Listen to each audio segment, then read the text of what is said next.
I led a wounded man and his son into my house because blood no longer shocked me the way it should have.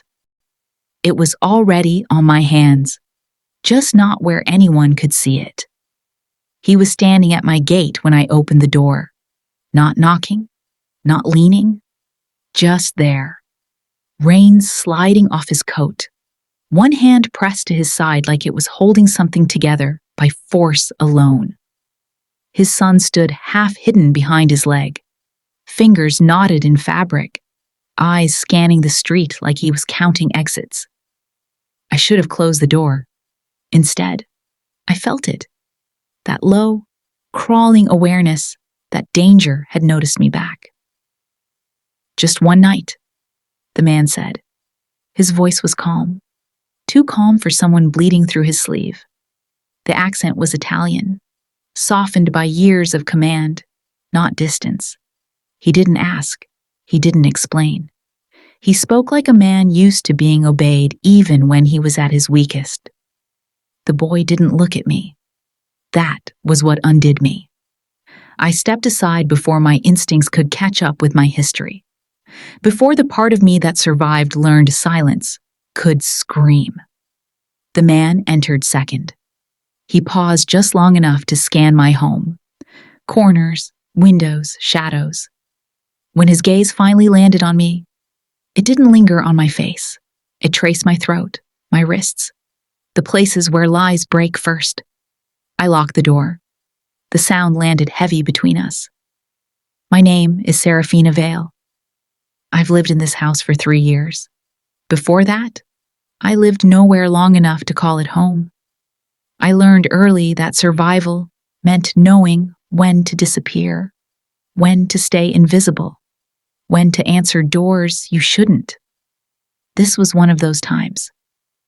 I tended his wound at my kitchen table. No questions, no shaking. I'd learned long ago how to keep my hands steady while my insides folded. My father had been Vincent Cross, a small-time Boston crew boss who believed violence was the only language worth speaking. I'd watched him discipline his men in our basement from the time I was old enough to understand what I was seeing. Watched my mother patch them up afterward when he decided they'd learned their lesson. She taught me how to help the injured, not because she wanted to pass down family tradition, because she knew one day I'd need to save myself. When I cut away the stranger's sleeve, I worked carefully. His jaw tightened, but he didn't make a sound. Men like him never do. "You don't ask questions," he said. It wasn't a rule. It was a boundary. "No," I answered. My fingers brushed his skin as I worked. Heat snapped up my arm. His breath shifted, barely. But I felt it. A warning. A recognition.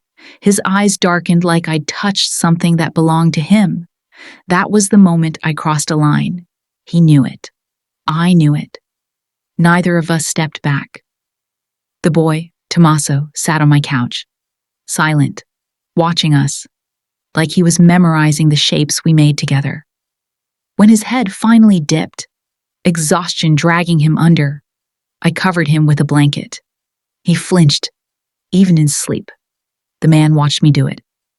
"You're gentle," he said. "I wasn't always," I replied.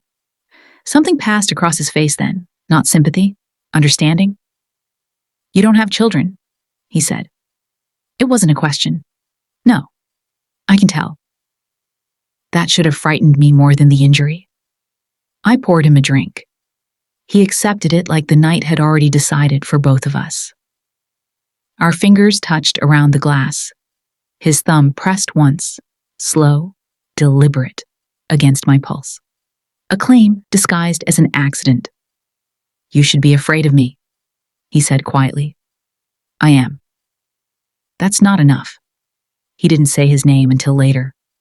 Raphael. It fit him the way a weapon fits a hand that's used it before. He slept sitting upright, back to the wall, something heavy resting where his son couldn't reach it.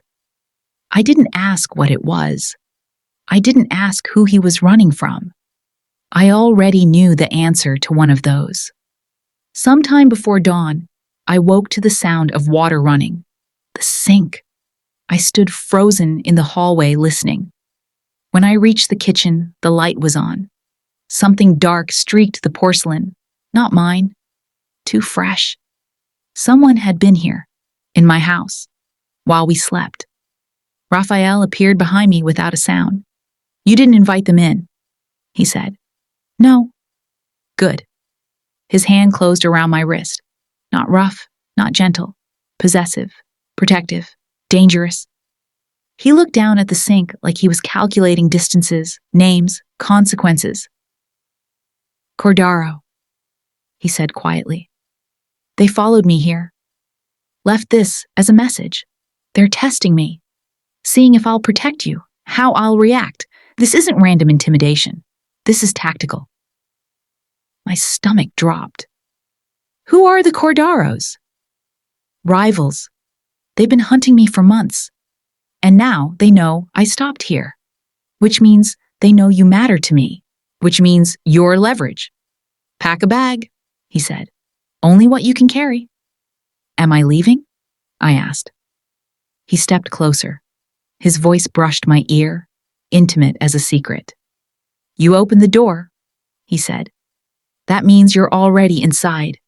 Inside is war. Inside is family's shadow. Inside a future I hadn't earned but would pay for anyway." Tommaso woke as we moved. He didn't ask questions either. Smart boy. He grabbed his jacket and stood by the door, waiting. 7 years old and already trained for this. I packed quickly. Clothes, documents. The knife I kept hidden in the closet. The one I'd stolen from my father's collection the night I left him. Raphael noticed, but didn't comment. We left through the back. The street was empty, but I felt eyes in the darkness, watching, waiting. Raphael's car was unmarked, black, expensive, the kind that didn't need to announce what it was. As we drove away from my house, my carefully constructed life, I watched it disappear in the rearview mirror. I should have felt loss, fear, regret. Instead, I felt something else, entirely. Relief. If you're still here, if you felt that moment when Serafina chose danger over safety, thank you. These stories live or die based on whether anyone's listening. A subscribe tells me you are. That's all. Just that someone's there. And sometimes, that's exactly what a storyteller needs to keep going. We drove for an hour, north, out of the city, into hills I didn't recognize. Raffaele didn't speak. Tommaso slept against the window. I watched the landscape change from urban to rural, from light to shadow. Finally, we turned onto a private road. Gates opened before we reached them. Cameras tracked our approach. The compound was a fortress disguised as an estate. Stone walls, manicured grounds, security everywhere, but subtle. Men who didn't look like guards but moved like predators. Raffaele parked near the main house. Tommaso woke immediately, alert despite his exhaustion. They'd done this before. "Inside," Raffaele said to me, not unkind, just certain. The house was beautiful. Old-world elegance mixed with modern comfort. Art on the walls that belonged in museums. Furniture that had seen generations. A woman appeared in the hallway. Older, sharp-eyed, dressed in black. She looked at Raphael first, then Tommaso, then me. Her gaze lingered. "Serafina," Raphael said. "This is Bianca. She manages the house." Something flickered in Bianca's eyes. Recognition I didn't understand. "Welcome," Bianca said. Her accent was thicker than his. Her tone was carefully neutral. She didn't trust me yet. Smart woman. "Show her to the east wing," Raphael continued. "The blue room." Bianca nodded, gestured for me to follow. I looked back at Raphael. He was already walking away, Tommaso at his side. Neither looked back. The blue room was more like a suite. Bedroom, sitting area, private bathroom with a tub large enough to drown in. Everything pristine. Everything controlled. "Dinner is at 8, Bianca said. "You're expected to attend." "Am I a guest or a prisoner?" I asked. Her mouth almost smiled. "That depends on you." She turned to leave, then stopped, looked back at me with an expression I couldn't read. "Your mother," she said quietly. She had the same eyes, same stubborn jaw. My heart stopped. "You knew my mother?" "Once. A long time ago." She left before I could ask more. I stood in the center of the room processing. Bianca had known my mother, which meant this, me ending up here, might not be as random as I'd thought. I unpacked slowly, found my knife, placed it under the pillow. Old habits. Then I showered. Let the hot water wash away the fear I wasn't letting myself feel yet. When I emerged, there were clothes laid out on the bed. A dress, simple but expensive. Exactly my size. He'd prepared for me. How long had he been planning this? At 8 exactly, someone knocked. A young man, early 20s. He didn't introduce himself. "Don Raphael is waiting," he said. Don. So it was like that. I followed him through the house, down corridors, past rooms I couldn't see into. Guards nodded as we passed. None spoke. We entered a dining room that could seat 20. Only 3 places were set. Raphael stood when I entered. He'd changed. Clean shirt, hair still damp. The wound on his side was freshly bandaged, professionally done. He looked at me for a long moment, taking in the dress, the fact that I'd worn it. "Sit," he said. I sat across from him. Tommaso was already eating, focused on his plate. He still hadn't looked at me directly. Dinner was served. I didn't recognize half the dishes. Italian, regional, the kind of food that spoke of heritage and tradition. "You're wondering why you're here," Raphael said. "I'm wondering when you'll tell me the truth." His mouth curved, not quite a smile.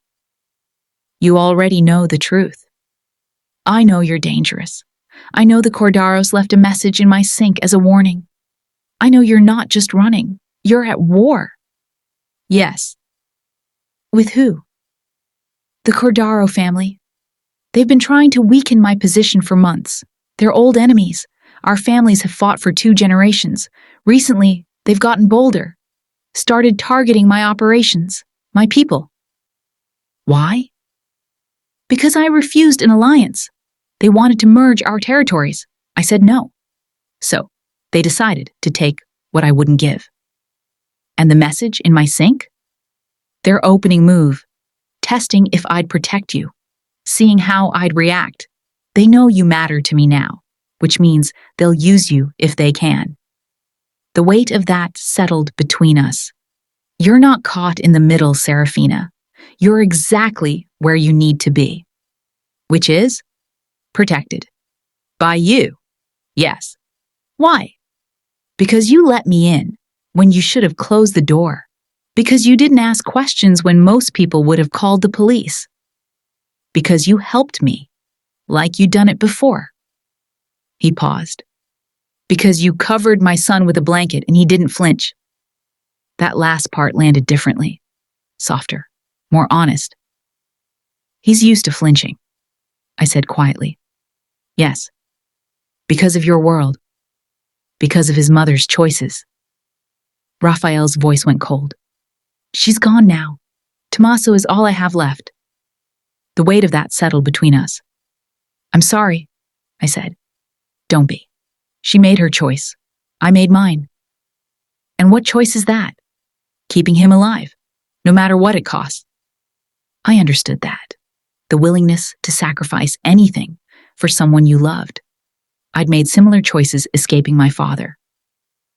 So what now? I asked. Now you stay here, under my protection, until the threat is eliminated. How long will that take? As long as necessary. I should have argued, should have demanded to leave, should have told him I wouldn't be kept like a prisoner. But I didn't. Because part of me, the part I'd been running from for 3 years, understood that this compound, this man, this dangerous world was safer than anything I'd left behind. What do you want in return? I asked. Raphael's gaze intensified. What makes you think I want something? Men like you always do. And what kind of man do you think I am? The kind who doesn't save people out of kindness. He smiled then, a real smile, dangerous and beautiful and entirely too knowing. You're right. I don't. He stood, came around the table, stopped behind my chair. I felt his presence like heat. I want you to stop running, he said quietly. I want you to stay here, in my house, under my protection, and let yourself be safe for once in your goddamn life. His hand settled on my shoulder, firm, warm. That's what I want, Serafina Vale. Can you give me that? I should have said no. Yes, I whispered. His hand tightened briefly, then he stepped back. Good. Bianca will show you the grounds tomorrow. Learn the exits, learn the guards. Tommaso attends a private school on the north edge of the property. High security, but learn the route. If something happens, you protect him first. Why me? Because he already trusts you, more than he's trusted anyone since his mother left. With that, he departed. Tommaso finished his food and followed without a word. I sat alone in that vast dining room, surrounded by wealth and danger and a future I hadn't chosen, but couldn't refuse. And I realized something terrifying. I didn't want to refuse it. The first week passed in strange domesticity. I learned the compound, every exit, every guard rotation, every camera blind spot, not because I was planning to escape, because Raphael had told me to learn, and I'd discovered I liked being competent in his world. Bianca warmed to me slowly. She taught me the household routines, where Raphael liked his coffee placed, what Tommaso refused to eat, the names of the guards who mattered. On the third day, I asked her directly, How did you know my mother?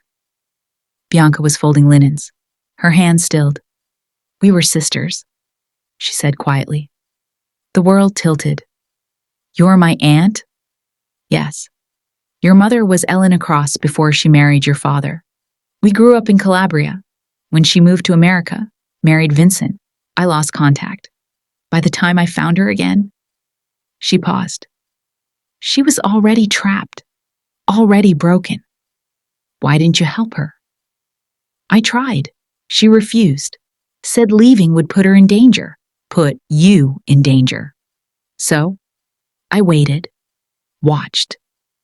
And when she died, when Vincent made it look like an accident, I swore I'd protect you. How did you find me? I've been tracking you since you left Boston. 3 years of watching from a distance, making sure you stayed safe, making sure your father never found you. When I learned the Cordaros were active in this region, the same region where you'd settled, I knew I needed to position myself with someone powerful enough to protect you if they ever crossed paths with you. So, you came to work for Raphael. I came to work for the strongest man in the area. I didn't know you'd meet him specifically. I didn't know when or how danger would find you, but I made sure when it did, there would be someone close enough, someone with the resources to keep you alive. She met my eyes. I couldn't save my sister, but I could save you. So I did. 4 years of working here, earning trust, building position, all so that when you needed protection, I'd be in a place to ensure you got it. The manipulation should have bothered me. It didn't. Does Raphael know? I asked. Not yet, but he will, when the time is right. That night, Raphael found me on the terrace. I'd taken to spending evenings there, watching the grounds, the guards, the way darkness moved differently when men with purpose were watching. You're restless, he said. I'm adjusting. Liar. I turned. He was closer than I'd realized. Close enough to smell. Expensive cologne, something darker underneath. What do you want me to say? I asked. The truth. You're good at survival. Try honesty for once. I don't know how to do nothing. I don't know how to be kept safe. I don't know how to let someone else make decisions for me. Then don't. What? He stepped closer. The space between us charged. You think I brought you here to be decorative? To hide away like some fragile thing? Didn't you? His laugh was short, sharp. No, Serafina. I brought you here because you're useful. Because you see things others don't.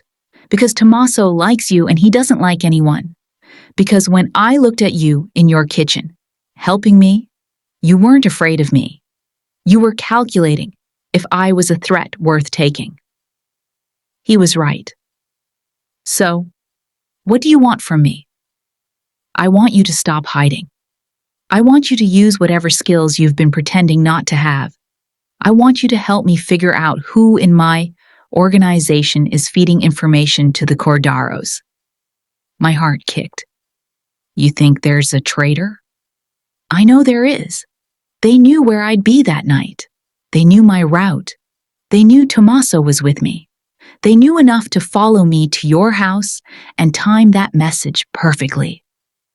His jaw tightened. Someone on the inside is selling information. And you want me to find them? Yes. Why me? Because you're invisible. You're new. No one suspects you of anything, except being someone I'm protecting. You can move through my house, listen to conversations, watch behavior patterns. People will talk around you like you're not there. That's valuable. You want me to observe for you. I want you to survive. And the only way you survive is if I do. So yes, help me find the traitor. Help me end this war. And then, he stopped. Then what? I asked. His hand rose slowly, cupped my face. His thumb traced my cheekbone with devastating gentleness. Then we'll see if you still want to leave. You said I could. I lied. The honesty of it should have terrified me. It didn't. I won't be a prisoner, I said. No, you'll be mine. The word landed between us like a vow. I haven't agreed to that. You agreed the moment you let me in. You just haven't admitted it yet. He was right. God help me. He was right. His phone buzzed. He checked it. His expression went cold. I have to go. Stay inside tonight. Don't go near the gates. Why? Because the Cordaros just hit one of my businesses. 2 of my men are in the hospital. I'm about to make sure they understand that was a mistake. Where are you going? He kissed my forehead. Brief, possessive, terrifying. To remind them why they should be afraid of me. He left. I stood on that terrace, heart pounding, and realized I'd just agreed to become part of something I couldn't escape. Worse, I didn't want to. Raphael returned before dawn. I heard the cars, the low voices, the way the guards moved differently when something serious had just occurred. I was in the kitchen, couldn't sleep, needed my hands busy. Bianca found me there. You should be in your room, she said. I'm making coffee. She studied me, then nodded. Make extra. He'll want some. 20 minutes later, Raphael appeared. His shirt was different from the one he'd left in. His knuckles were wrapped. His eyes were darker than I'd ever seen them. You didn't sleep, he said. Neither did you. He poured coffee. drank it black, didn't sit. How bad? I asked. Bad enough to send a message, not bad enough to end it. What happened? He looked at me for a long moment, testing, seeing if I really wanted to know. I made it clear what happens when they come after what's mine. They won't make that mistake again. Most women would have recoiled, would have seen the monster, would have run. I poured him more coffee. Did it work? I asked. His mouth curved, not quite a smile, something darker. You're not afraid. I told you I was. That's not fear, that's calculation. Maybe they're the same thing. He set down his cup, crossed to me, backed me against the counter. His hands settled on either side of me, caging me in. Tell me something true, he said. Like what? Like why this doesn't scare you. Like why you know how to help the injured. Like why you looked at me that first night and saw a man worth saving instead of a monster worth running from. My heart hammered. He was too close, too intense, too everything. Because I've seen monsters, I said quietly, and you're not one of them. You don't know what I am. I know enough. Tell me. So I did. Some of it. Not all. I wasn't that brave yet, but enough. My father was Vincent Cross, Boston crew boss. Small time, but brutal. He believed violence was the only way to keep people in line. My mother learned to help the men he hurt. She taught me. Not because she wanted to, because she knew I'd need to save myself someday. I paused, took a breath. I watched him hurt a man when I was 14. One of his own crew who'd betrayed him. He made me watch. Said I needed to understand that loyalty was everything. That betrayal had consequences. Raphael's expression didn't change, but something shifted in his eyes. My mother died when I was 21. He called it an accident. I knew better. So I left that same year. Took money from his safe. Changed my name. Learned to disappear. And this doesn't scare you because you've already seen the worst of what men can do. Yes. But you didn't avoid me. No. Why? Because you weren't dangerous to me. You were dangerous for me. Understanding flashed in his eyes. You knew I'd protect you. I knew you'd do whatever it took to protect your son. That's the same thing. His hand rose, touched my face. So gentle it hurt. What did you run from, Serafina? The same thing you're protecting Tommaso from. The belief that violence is love, that control is care, that the only way to keep someone is to break them. I would never. I know. That's why I'm still here. He kissed me then, not gentle, not asking, claiming, consuming. His mouth on mine, like he'd been holding back for days, and finally let himself take what he wanted. I kissed him back, poured years of loneliness and fear and hunger into it, let myself want for the first time in longer than I could remember.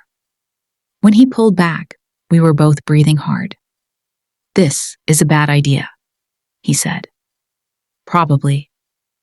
You should go back to your room. Probably.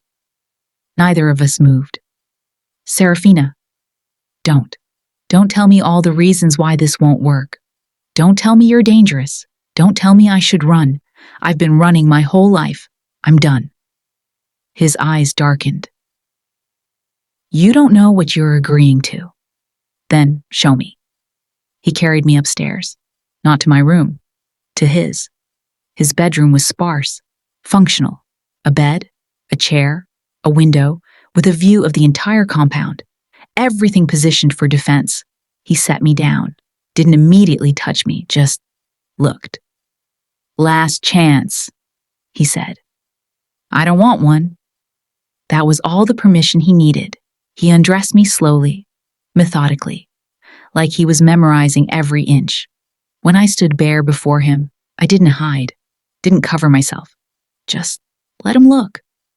Beautiful, he murmured. And dangerous. I should have known. Known what? That you'd ruin me. Then his mouth was on my skin, tracing, tasting, learning me with the same intensity he brought to everything else. I reached for his shirt. He let me. Under the fabric, his body was marked by his past, stories written in survival.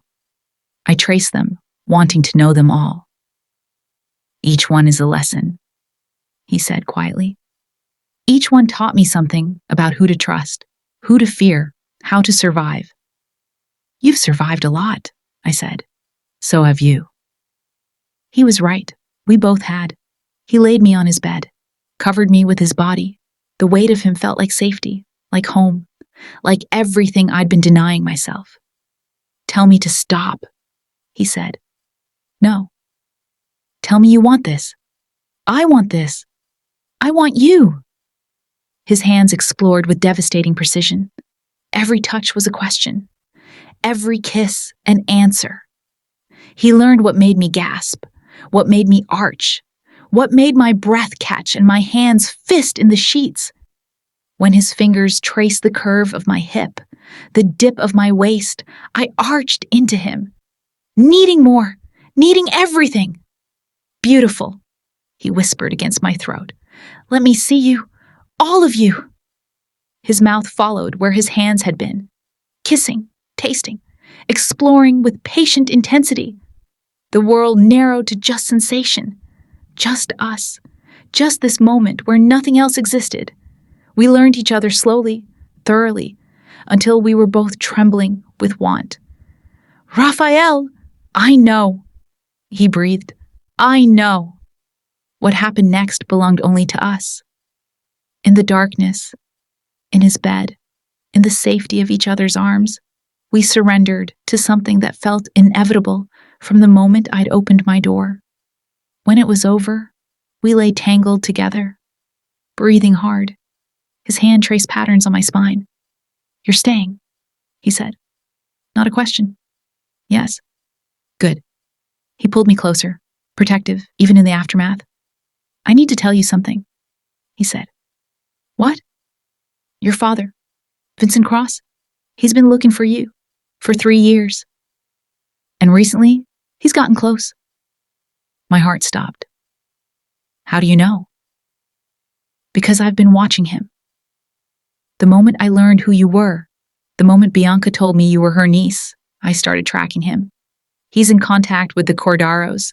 They're planning something together. The room spun. He's working with your enemies? Yes. He wants you back. They want me weakened. It's mutually beneficial. When? I asked. Soon. Which means we need to move first. What do we do?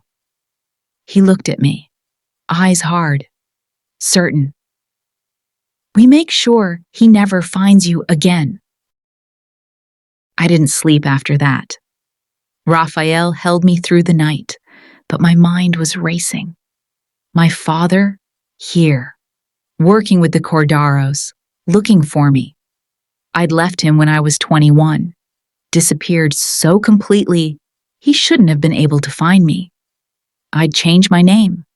Vale wasn't my birth name. It was something I'd chosen, something clean. But nothing stays hidden forever. Tell me about him, Raphael said in the darkness. Why? Because I need to know what we're dealing with. I took a breath. Let myself remember things I'd tried to forget.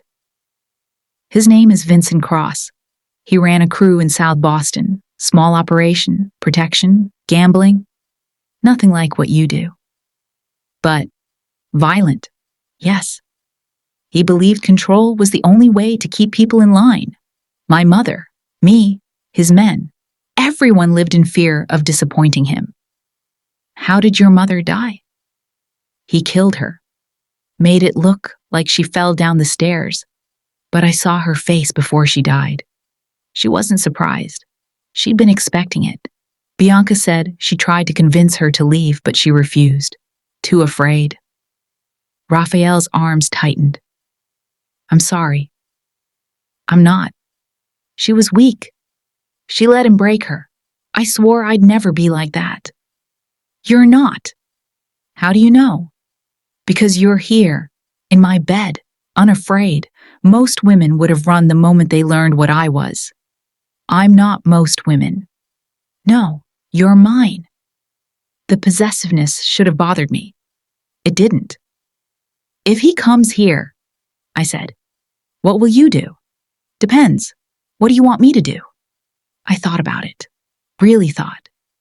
I want him to never threaten anyone I love again. Consider it done. Just like that? Just like that. You're under my protection now. That means anyone who threatens you threatens me, and I don't allow threats to stand. Morning came too soon.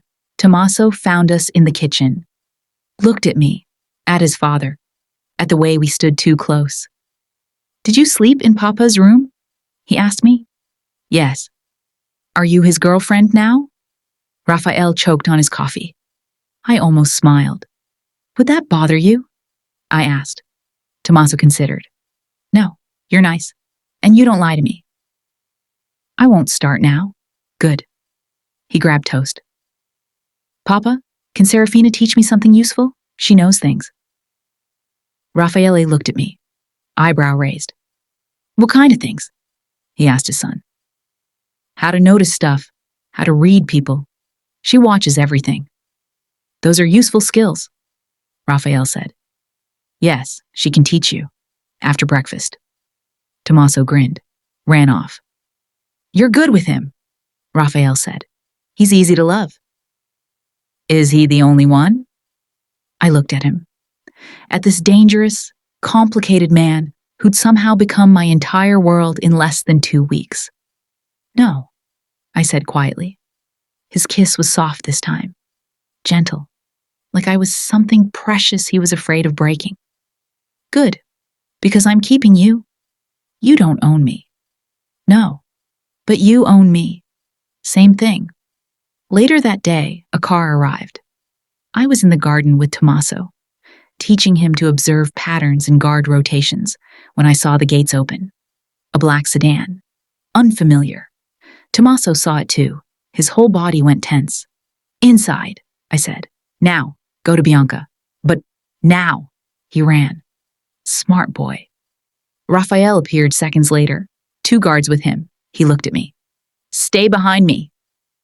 Who is it? Your father. My blood went cold. The car stopped. The door opened.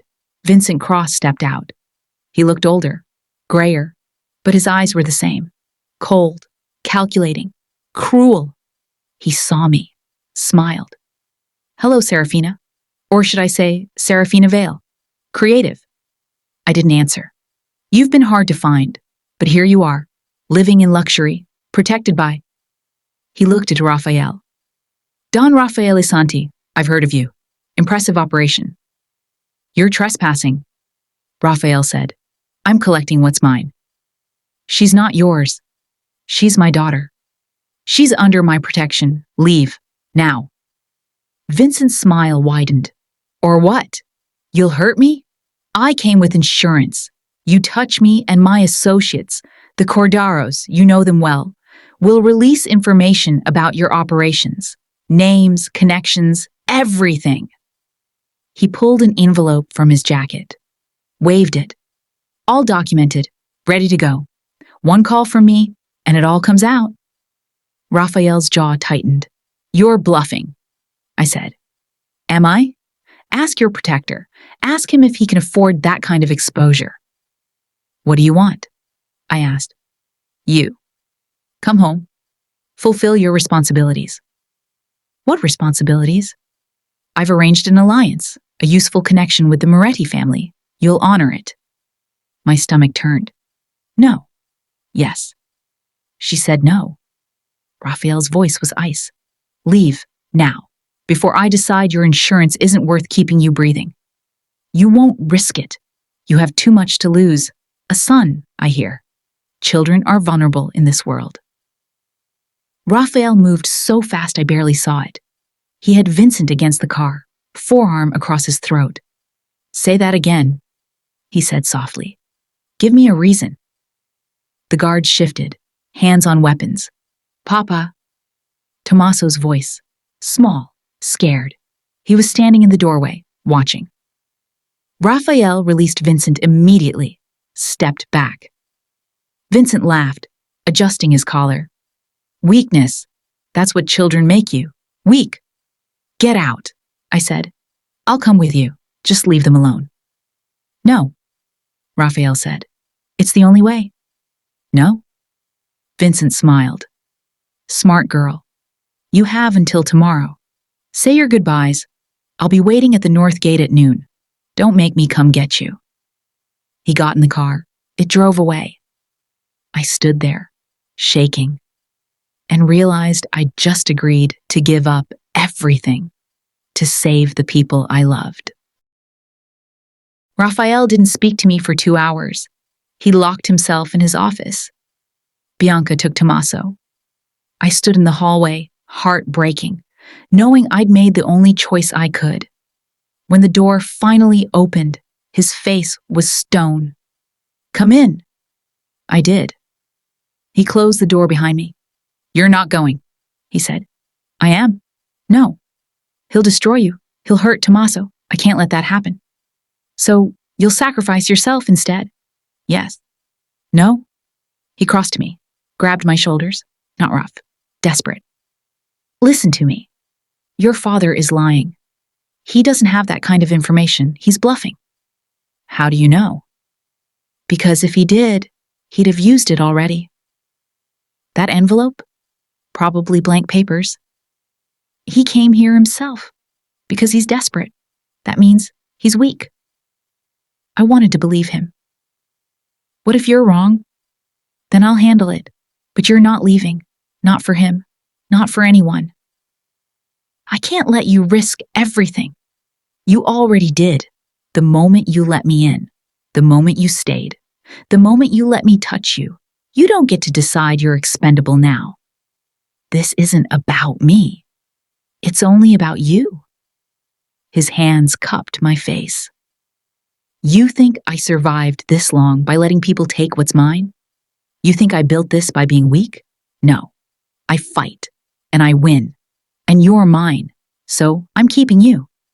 Even if it costs you everything, especially then." He kissed me, hard, claiming, reminding me exactly what I'd be giving up if I left. When he pulled back, his eyes were dark. "Certain. We're ending this. Tonight. Your father came here because he's cornered. Whatever alliance he promised the Moretti family fell through. He needs you to fix it. Which means he's desperate. Desperate men make mistakes. What are you going to do?" "I'm going to give him exactly what he wants. A meeting. Tomorrow. Neutral ground. He brings his proof.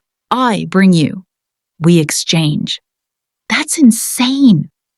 "No, that's strategy. He thinks he's won. He thinks you'll come quietly. He won't expect what I have planned. And Bianca?" He paused. "Bianca will make sure Tommaso is safe. She's already moving him to a secure location off property." "You know about Bianca? That she's my aunt?" "She told me this afternoon. After your father left. Said it was time I knew the full truth. That she's been protecting you for years. That she positioned herself here knowing eventually you'd need her." "And you're okay with that?" "She's kept my son safe. She's kept my house running. She's kept you alive. I don't care why she came. I care that she's loyal. And she's proven that." He pulled me close. "Tomorrow this ends. Your father, the Cordaros, all of it. What if something goes wrong? It won't. But if it does?" He stopped me with a kiss, softer this time, almost gentle. "Then I'll come back to you, or I'll die trying. Those are the only options." That night, I couldn't sleep. I found Tommaso's room, knocked softly. "Come in." He was awake, Reading by flashlight. Can't sleep? I asked. No. Papa's going to do something dangerous tomorrow. How do you know? I always know. He gets quiet, like he's saying goodbye without saying it. Smart, heartbreaking boy. I sat on his bed. He'll come back. How do you know? Because he loves you. And love makes people fight harder. Do you love him? The question caught me off guard. Yes. Good. He needs someone to love him besides me. He's lonely. You see a lot. I have to. It's how I stay safe. 7 years old and already thinking about survival. It broke my heart. If something happens, I said, if your papa doesn't come back, he will. But if he doesn't, I'll take care of you. I promise. Tommaso looked at me. Really looked. You mean that? Yes. Good, because I like you. You're not scared of us. Should I be? Most people are, but you're different. You're like us. He didn't know how right he was. I kissed his forehead. Get some sleep. Tomorrow will be better. Promise? Promise. I hoped I wasn't lying. The meeting was set for noon. An abandoned warehouse near the docks. Neutral ground, or as neutral as it gets in this world. I'm coming with you, I said that morning. Raphael looked up from checking his weapon. Absolutely not. He needs to see me. Needs to believe he's getting what he wants. Otherwise, he'll know it's a trap. I don't care what he knows. You're staying here. Raphael. No. He crossed to me, took my face in his hands. I need to know you're safe. I need to know that no matter what happens, you and Tommaso are protected. That's the only way I can do this. What are you planning? Something your father won't see coming. Bianca's been working on this for weeks. We're ready. Tell me. He hesitated, then pulled me to his desk, showed me documents, photographs, evidence. Your father doesn't have anything on me, but we have everything on him. Financial records, witness statements, proof he killed your mother, proof he's been working with the Cordaros, enough to bury him legally and in the eyes of every family that matters. How did you get this? Bianca. She's been building this case for 3 years. Every piece of evidence, every witness, she's been preparing for the day your father found you. My throat tightened. She did this for me. She did this for her sister, for you, for justice. He squeezed my hand, and today, we're going to give it to him. What happens? I meet him. Show him what we have. Give him a choice. Disappear forever, or we release everything to the authorities and every major family on the East Coast. His reputation will be destroyed. He'll have nowhere to run.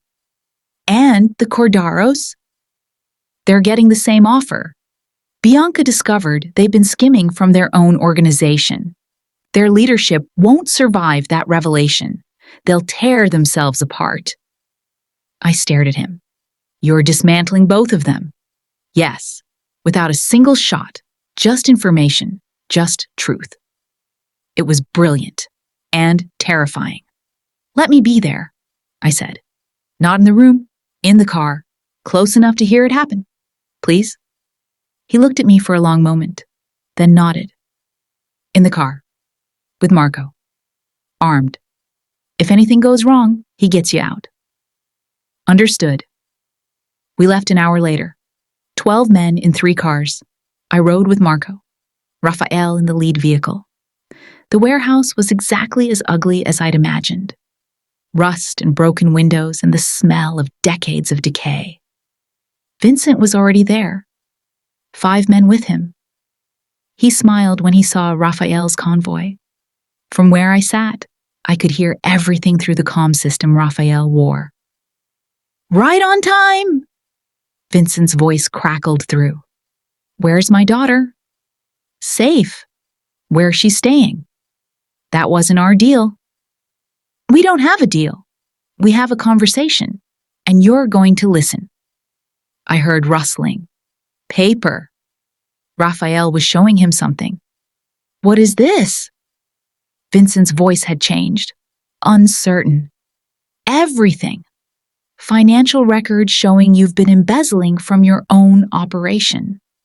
Witness statements from 3 of your men willing to testify you killed Elena Cross. Proof you've been feeding information to the Cordaros in exchange for help finding Serafina. Silence. That envelope you showed me yesterday? Empty. You came here with nothing. But I have everything.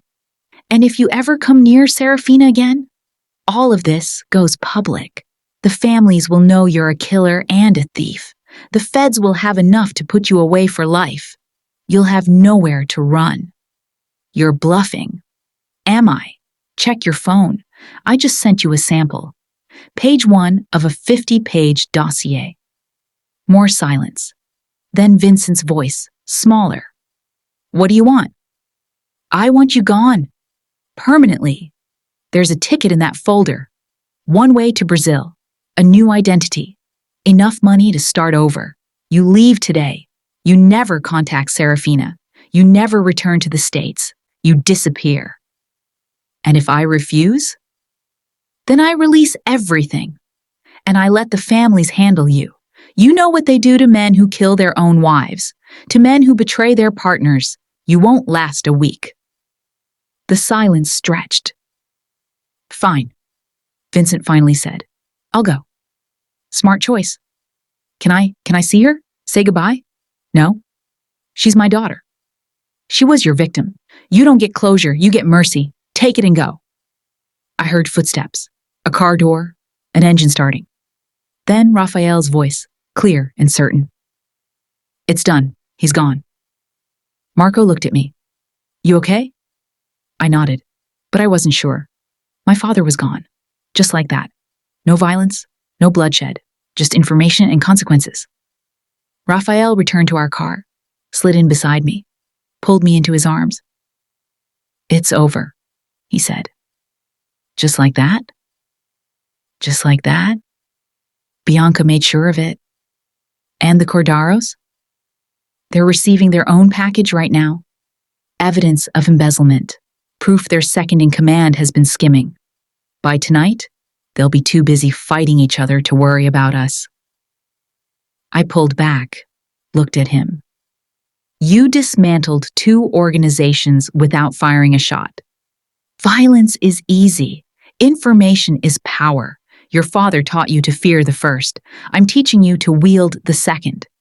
I love you, I said. He smiled. I know. That's all you're going to say? I love you too, Serafina Vale. From the moment you opened your door.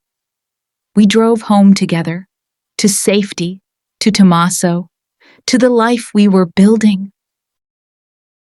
2 weeks passed in strange peace. Vincent was gone. The Cordaros were imploding. Just as Raphael predicted, their leadership tore itself apart over the embezzlement revelations. We were safe, but I was restless. You need purpose? Bianca said one morning. We were having coffee on the terrace. Raffaele was in a meeting. Tommaso was at school. I have purpose, I said. I'm here. I'm safe. You're bored. You're too smart to just exist. She was right. What do you suggest? Work with me. Really work. Not just observing.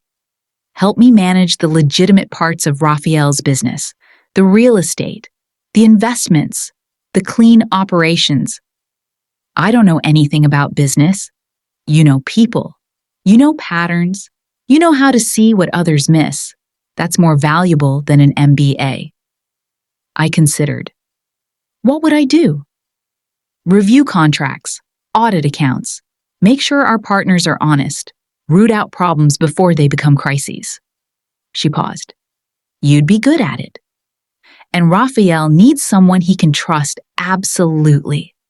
someone who isn't part of the old guard, someone who sees him as a person, not a Don. You really think I could do this? I know you can.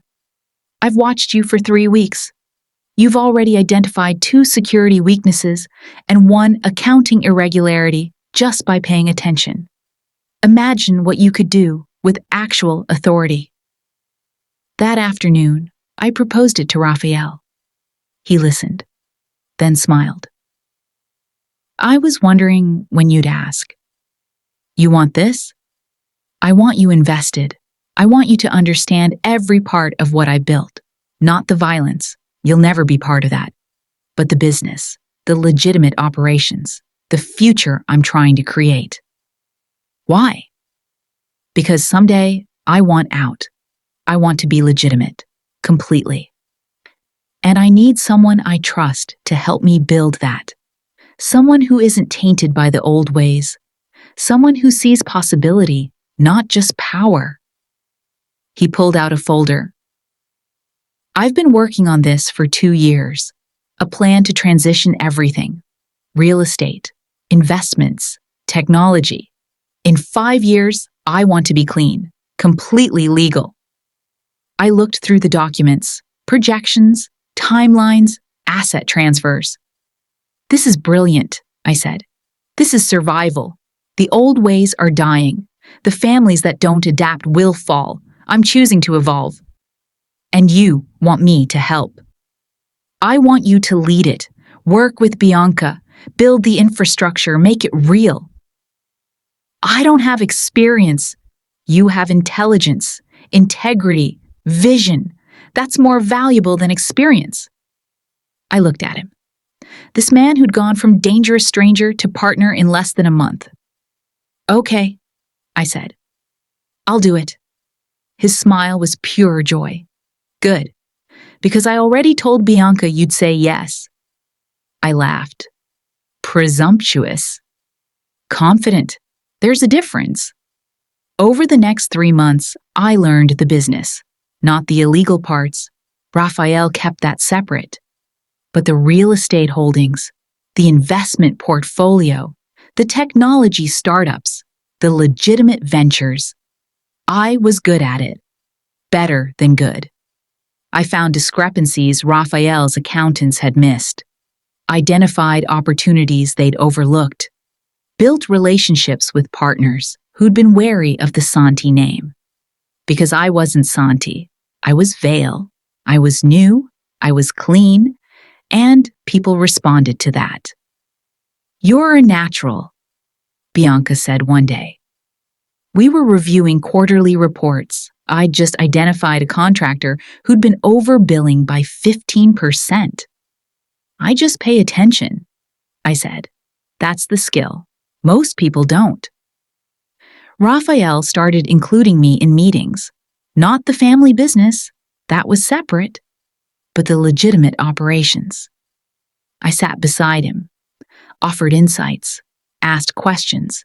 His partners respected me, even the old guard, because Raphael respected me, and in his world, that mattered. One night, after a particularly successful negotiation, he found me in our room. You were brilliant today, he said. I just asked the right questions. You saw what they were hiding. Saved us $500,000. It's what you pay me for. He pulled me close. I don't pay you. You should. I'm very good. He laughed, kissed me. Yes, you are. We'd fallen into domesticity without trying. Mornings with Tommaso, days working, evenings together, nights in each other's arms. It felt like a life, like home. Marry me, he said one night. We were on the terrace, stars overhead, the compound quiet. What? I asked. He pulled a ring from his pocket. Simple. Perfect. I know it's fast. I know we've only known each other 4 months, but I don't care. I want you in my life. Officially. Permanently. I want Tommaso to have stability. I want to build something real with you. Raffaele, you don't have to answer now. Think about it. But know that I love you. Completely. And I want forever. I looked at the ring, at him, at the life we'd built. Yes, I said. Yes, yes. I'll marry you. He slid the ring on, kissed me like I was oxygen. You're sure? He asked. I've never been more sure of anything. We married 6 weeks later. Small ceremony, close family. Tommaso stood beside his father, serious and proud. He'd asked if he could call me Mom. I'd cried and said yes. Bianca cried through the whole ceremony. When Raphael said his vows, his voice was steady. I promise to protect you, to honor you, to never lie, to give you everything, to love you until my last breath and beyond. I meant every word of mine. I promise to stand beside you, to trust you, to be your partner, to love Tommaso as my own, to never run, to choose you, always. We kissed. The small crowd cheered. This was home. Family, love, safety, not the absence of danger, but someone worth facing danger with. That night, in our bed, he held me close. Happy? He asked. More than I thought possible. Good, because I have one more surprise. What? He pulled out papers, legal documents, adoption papers, for Tommaso. If you sign, you'll be his legal mother, not just in practice, officially. My throat tightened. He knows? He asked me to do this.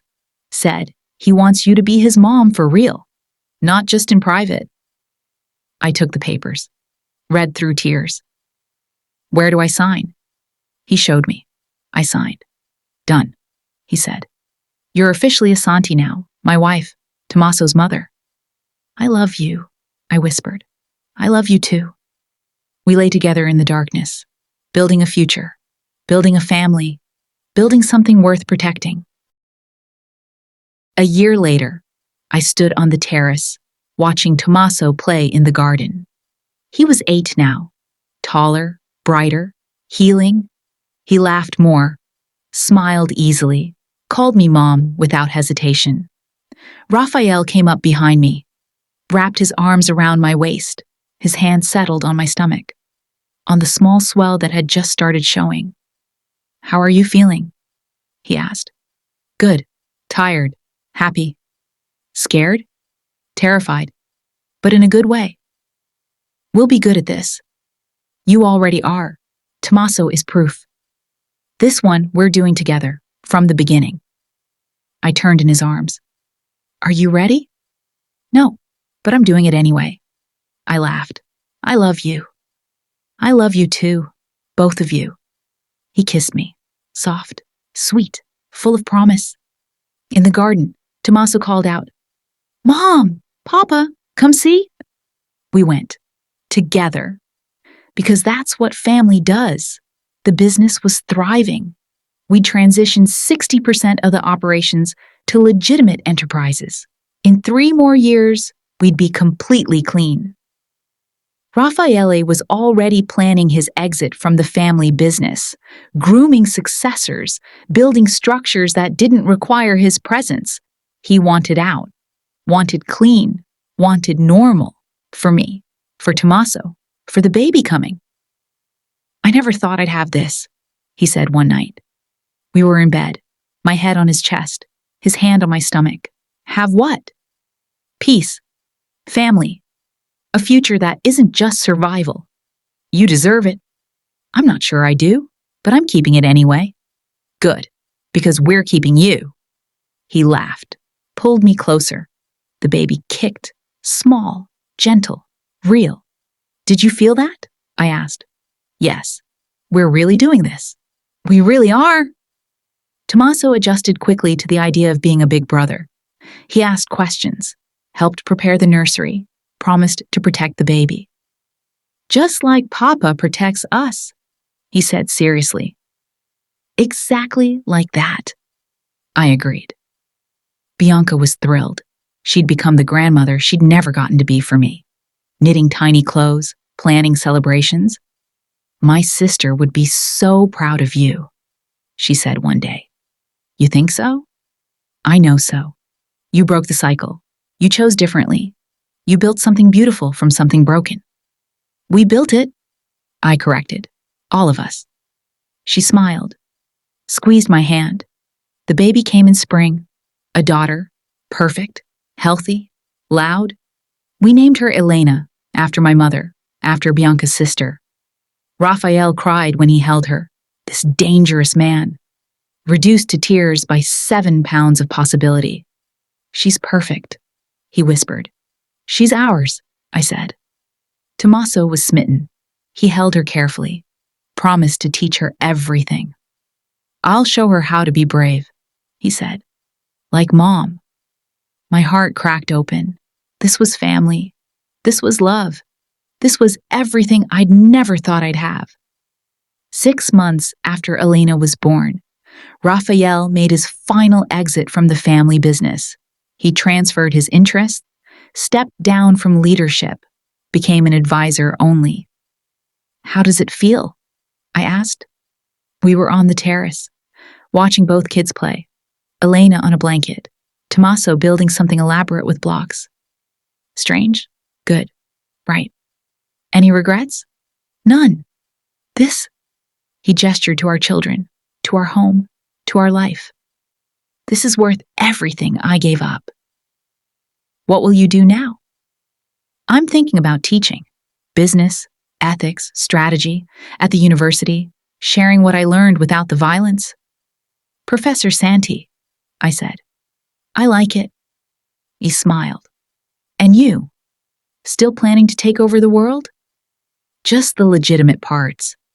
I'd been promoted, was now COO of Santi Enterprises, the clean holding company, managed hundreds of millions, employed thousands. I was good at it, loved it, made a difference. I'm proud of you, Raphael said.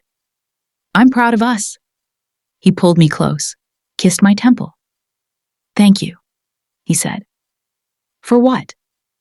For opening the door, for staying, for building this with me, for giving me a reason to be better. You were always better. You just needed permission to believe it.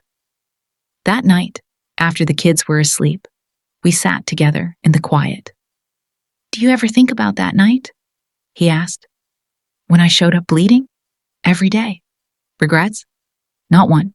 You? Only that I didn't find you sooner. I curled into him, safe, home, loved.